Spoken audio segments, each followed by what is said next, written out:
Hey guys, a quick update. I know you haven't seen much of me. I've just been busy at work, and Chuck's been diligently working on the various projects we got going on.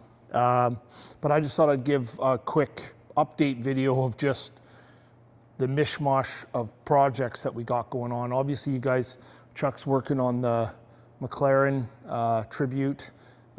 We revamped the front end of the car here. And he's just in the middle of, we grafted in new headlight buckets, lighting. Chuck's just like fitting and sizing the Lexan. We reworked the intake, air scoop and stuff. And we're just a work in progress. You'll see that stuff. Obviously the Countach is like torn to smithereens right now because we've just been gutting it and going through everything. We've got a bunch of brake upgrades we're doing. I mean, Chuck will get into that in more detail. And you guys can follow along. There's lots of video footage coming of that project. But as I have said in videos before, like, you order parts and you're at the mercy of them showing up, and so you bounce around from project to project because I want to keep Chuck's hands busy. So we try and do that. And he's really good at kind of bouncing around from project to project and picking it up where it needs to be. It looks like absolute chaos in here right now. His mobile workbench is getting cluttered, but it's just, again, just because you're all over the map, right? So anyway, there's a couple things in here in the shop here, I think, because, I've said this before too, is these cars need to be driven, and if you don't drive them, they'll come back and bite you in the ass because they get temperamental, regardless of what type of vehicles they are. So because the weather's starting to change for us, I started driving a few more things, and then shit happens. So I think there's a couple in here that you guys haven't seen in the shop, so I'm just gonna quickly show you those, and there'll be more content on that stuff, but I just figured I'd give you guys a bit of an update. So I'm gonna flip the camera around here and then kind of walk you guys through some stuff. So bear with me here. So the 928, I took it for a quick little test drive, and then the clutch master went on me. So we got one of those on order. We call this the Dorote Schwindler, which means in German, we figured we got to name it in German. It means the red imposter, which it is a red imposter because it's a 928 with a TPI, I was told, out of a Corvette, but so it is an imposter, and it's red and black and scratched and faded, but that's going to be part of the process of bringing this bad boy back to life. So you guys will see stuff there. I don't know if I've ever shown this or not, so that's why I'm showing you guys some of this stuff. So this is, you're not going to know by the back of it, but this is a 1954, and it's the short wheelbase version. I believe it's only like, 13 feet or something. It's a 1954 Divco, which were very popular vehicles used in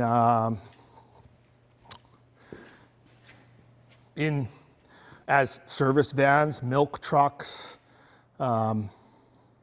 just an all-purpose vehicle. And they used this platform for quite some time, but having the real short wheelbase ones are super cool. This has got, this is sitting on a 2500 GMC chassis with modern drivetrain. And then I've just got it in primer because, to be honest, I was gonna do more of a patina type paint job. Sorry, I'm not using the best camera here probably for this. And the fact that I don't really know what I'm doing with it. I've got old vintage barrel seats in here. It's probably really dark, you can't see, but it's got a grafted 59 Impala dash in it with, here, maybe I can do this, with decoded gauges. I'm going to, the plan is I've got a bunch of bar seats for the back, matching bar seats. I bought an old vintage, like late 60s, 70s bar set with the mindset that I was like, I want those to be seats in the vehicle. And then they're gonna have swivel seats in the back as well. So if I take this thing to car shows, we've kind of got kind of a little shaded lounge area. I'm gonna do the inside of the thing lined in like old punky wood and stuff like that. So anyway, you'll see more stuff on this. It's just, I don't know if I had that here before. So, sorry, I almost tripped on something there. This is a 1972 Ford bump side short box crew cab 4x4 F-250, and I've had this truck for a long time.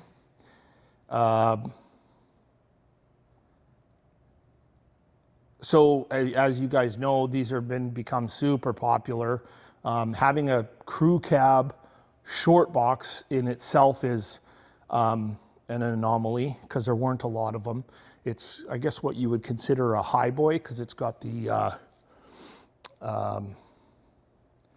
separate transfer case, so they sit higher than a normal truck, but it's got the rare, I believe, Dana 44 fronts, Dana 60 rear. It's got a 390 FE in it. Obviously was a 4-speed manual, and then somewhere down the line, someone put, I think, a turbo 400 under it, which is fine because it makes it nice just for city driving. It is it's an absolute peg on fuel. But, you know, everybody likes to take these and body swap them onto modern chassis. Because this truck drives so nice, I didn't want to do that because I kind of like, I'm just going to open it up here. I kind of like the,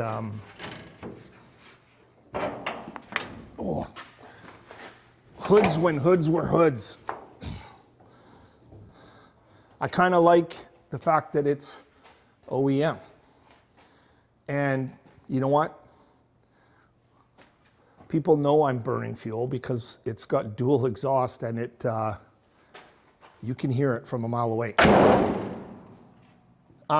It's got all its bumps and bruises. I believe this is the actual original paint. So a little bit of background. As far as I know, this was an Oregon forestry truck. I'm gonna guess it was probably used by upper management or something, because most logging trucks, first off, there's a reason why there's a thing called logger boxes, which are built like Sherman tanks. It's because if you're punching up and down FSR roads or logging roads, the truck beds would just get beat to rat shit and fall apart because shit's bouncing around in there and just beating the crap out of the boxes.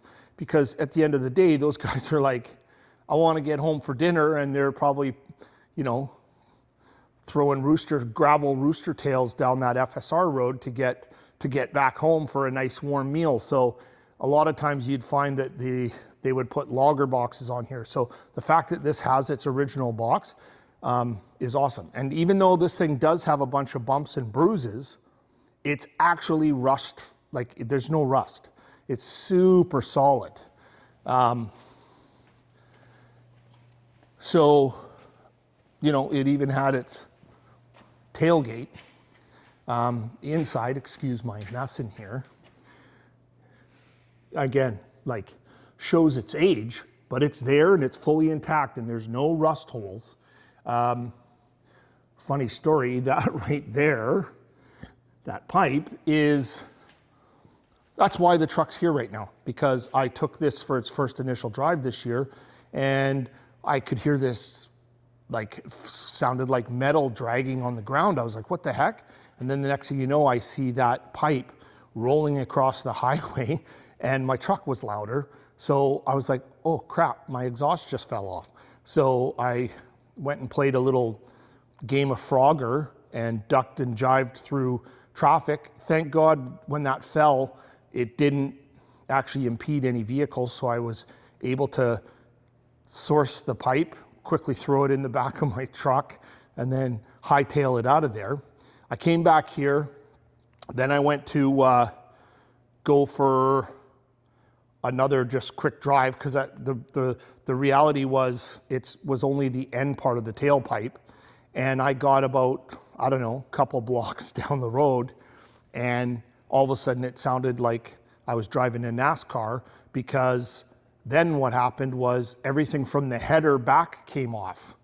And literally I had open headers, so I quickly turned around and then just brought this back, and now it's just sitting here because we're gonna reroute it. The previous owner had tailpipes coming right out the back by the hitch. You can see one of the pipes. And the problem is you're hitching up a trailer. I mean, I have trailers, and you're literally just blowing soot and exhaust in your face and on the A-frame of the trailer, which has wiring and all kinds of stuff. So we're probably gonna just reroute it either and have it come dump right out the back on either side, or I may do it here. We got Daniel, the guy that always does a bunch of our metal fab work, not body shop stuff, but he has a machine shop, Silverstone Industrial. Awesome guys, shout out to them. I said, hey, I wanna make a running board that looks like it would have been on this truck back in the day. I don't want to rock guard it. I don't want to powder coat it. Leave it raw. I want it to rust basically, and or oxidize, and so that it looks like it was always there. And I think Daniel nailed it, because it just, I love the way it came out. So my intention on this truck was never to do all the body work. I was going to leave it the way it is. All we did was scuff this. Actually, I got Rick, our guy that we use, Old Time Garage. Check out his YouTube page, Old Time Garage Hot Rod Shop. He does a lot of projects with me. They just scotch padded it and then gave it a quick coat of like a clear coat, like a eggshell, or I guess a flat clear coat, because I just wanted it to look more natural. I didn't want to linseed it because I didn't want it to get that real shiny look. That's why we didn't also do a high sheen clear coat. But I just wanted to also protect what's already there. So I don't know if you can tell, but the roof has like really cool sun-beaten patina on it. Same with the hood. It's a shame about this. That's actually my fault. I had the truck was used at a music event, and people got pretty nutty there, and all these beautiful ladies started dancing on the roof and the hood of the vehicle. There was like 3 or 4 of them.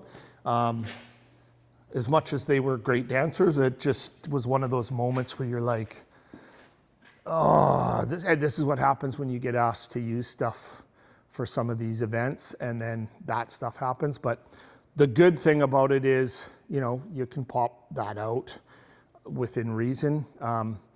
If it was a pristine paint job, it wouldn't be good. What else can I show you? Oh, so I did this just this will explain something to you here shortly. So this is an F-250, but I took these gauges and emblems and put those on. But that's because I grabbed the interior from a King Ranch pickup, and let me just get some lighting here on this situation. It's probably really dark for you guys. Give me one sec here. Hopefully this light isn't one of those ones that reacts with everything and blinks.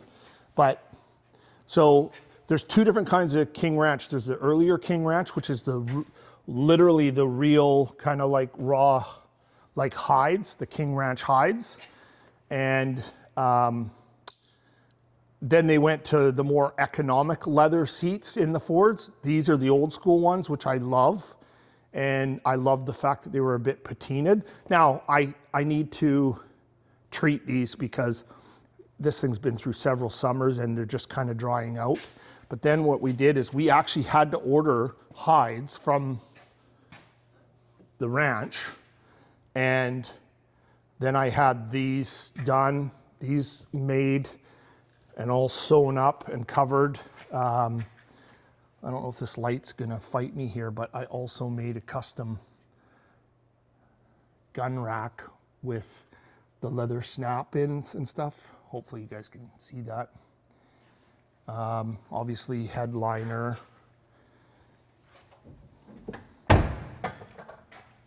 carpets. Oh, apparently I just slammed the door and my interior dome light fell off. But again, this is stuff that I usually get sorted out before driving season. We did custom floor mats again, wrapped the door panels. Derek from Custom Creations did my interior. He's awesome. He does a bunch of stuff for me too. He's an unbelievable craftsman when it comes to this stuff. So we wrapped the dash, and obviously that's a newer, slightly newer steering wheel, tilt wheel. I'm going to say out of an 80s probably era, mid 80s. They wrapped the steering wheel for me, and then I just put a retro sounds stereo system in here to get the Bluetooth, so I have hands-free. And he made like a custom vent bezel plus center speaker, and then we've got speakers in the between the doors there, you see. Then he actually, if you see right there,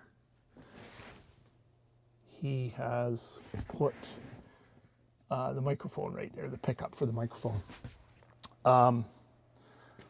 Love this truck, absolutely love it. We